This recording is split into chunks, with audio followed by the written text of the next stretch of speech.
አብርሽ ምን አይነት እድለ ቢስ ሰው ነክ? ምን አይነትስ እንደው እድል ነው ያለ? እንደው ደስታህን እንኳን አጣጥመክ ሰከንዶችን ሰዓቶችን ሳታሳልፍ ነው ወስደው ወደ እስር ቤት ያስከተቱክ። እጅግ በጣም ያሳፍራል። ሩታ ምንም ቢሆን አብርሽ የልጅሽ አባት ነው፣ ባለቤትሽ ነበር። አሁንም ድረስ ፈልገዋለሁ ብለሽ ብዙ ሁካታዎችን ብዙ ብጥብጦችን እያስነሳሽ ትገኛለሽ። ነገር ግን በተግባር ላይ የሌለሽ ሰው ነሽ። ሰው እንዴት የቃሉን የአፉን ነገር ማድረግ ያቅተዋል? ማድረግ ያለብሽን በተግባር ሳታደርጊ ሁሌ ነገርንና ተንኮልን ይዘሽ የምትጓዡ እንደው ምን አይነት ሴት ነሽ? እጅግ በጣም ያሳፍራል። አብርሽ ላይ እንደዚህ አይነት ጉዳይ ላይ መግባት የለብሽም ነበረ። ጭራሽ ከዳኒ ጋር ተመሳጥረሽ ይህን ነገር በማድረግሽ ደግሞ በጣም የሚያሳፍር ነገር ነው። ከአንቺ የማይጠበቅ ነገር ነው።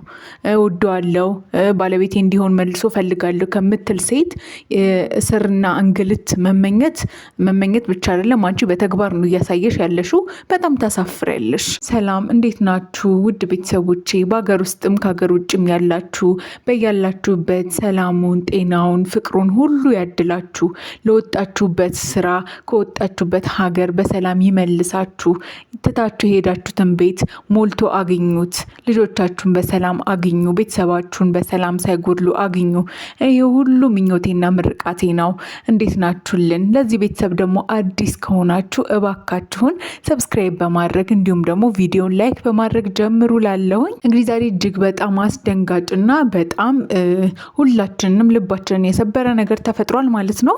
አብርሃምን አሳስረውታል። ዳኒስ ቢሆን ከእጁ በልተሃል፣ ከእጁ ጠጥተሃል፣ ጓደኛም ነበርክ። ዛሬ ላይ ግን ወስደክ እስር ቤት አስከተትከው። ለምንድን ነው ልጁ ደስታውን እንዲያጣጥም እንኳን ማትፈቅዱለት? ለአብርሽ ለምንድን ነው እሱ የአእምሮ ህመምና በሽታ የምትሆኑበት? እያሳሰሩትም በማይጠበቁ እንዲሁም ደግሞ እንደዚህ ታደርጋለች ተብላ በማትጠበቀው ሩታ ነው። ሩታ አብርሃም ላይ ተነስታበታለች።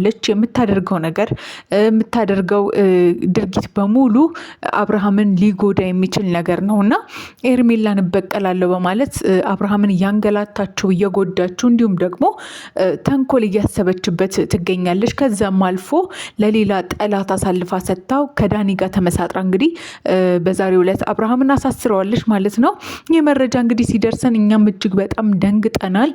ያው አብርሽ ትናንትና ደስታውን እንኳን አጣጥሞ ሳይጨርስ ነበረ ወስደው ወደ እስር ቤት ያሳሰሩት። መጥሪያ ሲሰጡት ቪዲዮ ሰርተው ቢሆንም ከዛ በኋላ ወዲያው እንዲታሰር አድርገውታል። ያው ስም በማጥፋትና በሐሰት በመወንጀል በሚል ክስ ነው እንግዲህ አብርሽን ያሳሰሩት ማለት ነው። ያው እንግዲህ አብርሽ ላይ ልንፈርድ አንችልም። የነዳኒ ተንኮልና የሩታ ተንኮል ነው እንጂ አብርሽ መታሰር በዚህ ሰዓት ላይ አልነበረበትም። ምክንያቱም ሄርሜላ ጠፋች። በሰዓቱ ሄርሜላ ስትጠፋ ማንም ሰው ተጠርጣሪ አድርጎም ሊያቀርበው የሚችለው ወይም ደግሞ አንድ ሰው ወንጀለኛ ነው ተብሎ ሊጠቆምበት የሚችለው ከዛ ሰው ጋር ጸብ ካለው፣ ከተጎዳ ወይም ከጠፋው ሰው ጋር ጸብ ካለው እንዲሁም ደግሞ ሌሎች የተለያዩ መጥፎ ነገሮች ካሉ ሊጠረጠር የሚችለው ያ ሰው ነው። ስለዚህ አብርሃምን በሰዓቱ የጠረጠራችሁ አንቺን፣ ኤፍሬምን እንዲሁም ደግሞ ዳኒን ነበረ። ምክንያቱም ደግሞ በዛ ሰዓት ላይ ከሄርሜላ ጋር ያላችሁ ግንኙነት ጥሩ ስላልነበረ ሄርሜላን ለመጉዳት ስለምትፈልጉ ስለነበረ በእንደ ተጠርጣሪ አድርጎ ጥቆማ ሰጠ። ያን ጥቆማ ደግሞ ፖሊስ አጥርቶ እውነቱን አወጣ። ከዛም አልፎ እጅግ በጣም የሚያሳፍረው ነገር ሩታ አብርሃም አንቺን ለማሳሰር አልፈለገም ነበረ፣ አላሳሰረሽምም። ዳኒና ኤፍሬም የገዛ ወንድሙን እንኳን ሲያሳስር አንቺን የልጄ እናት ነሽ ብሎ አክብሮ እስር ቤት እንዳታድሪ አድርጎሽ ነበረ። ዛሬ ላይ ግን አንቺ መልሰሽ ከኋላ ወጋሹ፣ ከዳኒ ጋር ተመሳጥረሽ የማይሆን ስራ ሰራሽ። በጣም ያሳፍራል። እንግዲህ በትናንትናው ዕለት ይሄ በተፈጠረ ሰዓት እንግዲህ ሄርሜላ እጅግ በጣም ደንግጣ እንዲሁም ደግሞ ከባድ የሆነ ሁኔታ ውስጥ እንደነበረች እና ያው ለዚህ ሁሉ ተጠያቂ እሷም ልታረጋቸው የምችለው ሩታንና ዳኒን እንደሆነም እሷም ተናግራለች። ይሄ ነገር አያስኬዳችሁም፣ እኔን ለመጉዳት ብላችሁ አብርሽን እየጎዳችሁት ነው፣ እባካችሁ ተዉት፣ እኛ ኑሯችንን እንኑርበት፣ ደስታችንን እንኳን እናጣጥም፣ እባካችሁ ተውን በማለት ነው እንግዲህ እሷም የራሷን ምላሽ የገለጸችው ማለት ነው። እንግዲህ ነገር ግን ያው ሰሞኑን ላይ በሄርሜላ ጉዳይ ሩታ እየዛተች እየፎከረች እንዲሁም ደግሞ ሄርሜላ እርጉዝ መሆኗ ከታወቀ በኋላ ሩታ እጅግ በጣም ደብሯትና በጣም በትልቅ ድባቴ ውስጥ ገብታ ያው በቀልን እያሰበች እንደሆነ እንዲሁም ደግሞ ሄርሜላ እንደምትበቀላት አሳውቃንና ነግራን ነበረ። ያው እንግዲህ ይህንን ነገር ከማድረግ ጀምራለች ማለት ነው። ያው እንግዲህ በዚህ ሰዓት ላይ ሄርሜላ እርጉዝ ሆና እንግዲህ የእሱ መታሰር እሷን ሊያሳዝናት ይችላል። ስለዚህ ትጎዳለች የሚልም ሀሳብ አላቸው። እንዲሁም ደግሞ አብርሽ ከታሰረ ማን ከጎኗ ይሆናል፣ ማን አብሯት ይሆናል የሚለውን ነገር እንግዲህ በቀል አስበው ነው ይሄ ሁሉ ነገር እያደረጉ ያሉት እና በጣም ያሳፍራል። ሩታ የምትወጂውን ሰው እኮ በዚህ መንገድ አይደለም ወደ ራስሽ የምትመልሹ። እንዲሁም ደግሞ የአንቺ ፍቅር ሳይሆን ትልቅ ጥላቻ ነው እንደውም አብርሃም ላይ ያለሽ ያስመሰለብሽ። ለምን ከህይወታቸው ዞር አትይም? ለምን አትውጪም?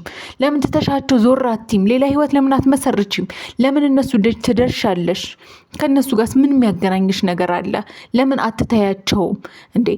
ሰው እኮ የሚወደውን ሰው ወይ ለማቅረብ ከሆነ መልካም ሆኖ ጥሩ ሆኖ በዘዴ በጥበብ እንዲሁም ደግሞ ሌላውን ሰው ሳይጎዱ አብሮ ይሆናል። አንቺ ግን አይን ያወጣ ተንኮል፣ አይን ያወጣ መጥፎ ነገር ነው እያደረግሽ ያለሽው ሩታ። ከአንቺ ማንጠብቀውን ነገር እያደረግሽ እኛም እንድንበሳጭብሽ፣ እንድንጠላሽ እንዲሁም ደግሞ በምትሰሪው ስራ እንዳንደሰት አድርገሽናል። ምክንያቱም የሰው ልጅ የሚጠላው ያው ሰው በመሆንሽ ሳይሆን ድርጊትሽን ነው። አሁን የምጠላው ድርጊትሽን፣ የምታደርጊውን ነገር ሰው ባህሪው ወይም ደግሞ አስተሳሰቡ ሊሆን ይችላል የሚጠላው እንጂ ሰው አይጠላም። ግን አንቺ አሁን ላይ ያለሽ አስተሳሰብና ድርጊት የሚያስጠላ ነው እና ከዛ ነገር ታቀቢ ሩታ። ይሄንን ነገር እባካችሁን ያው የተለያዩ ቤተሰቦች እንግዲህ እዚህ ቪዲዮ ላይ ትሰማላችሁ ታያላችሁና ይህንን ሀሳብ እናንተስ በምን ታዩታላችሁ? ሩታ ልክ ነች ወይ? ትክክለኛ መንገድ እንደ ወዳጅ እንደ ቀድሞ ሚስት ማድረግ ያለባትን ነገር እያደረገች ነው ወይ የሚለውን ነገር እባካችሁን ሀሳብ አስተያየታችሁን አስቀምጡልን። ለዚህ ቤተሰብ አዲስ ከሆናችሁ እባካችሁን ሰብስክራይብ በማድረግ ቤተሰብ እንድትሆኑን በአክብሮት በፍቅር እንጠይቃችኋለን። በያላችሁበት ሰላሙና ጤናውን ያድላችሁ። ሰላም ሁኑልን።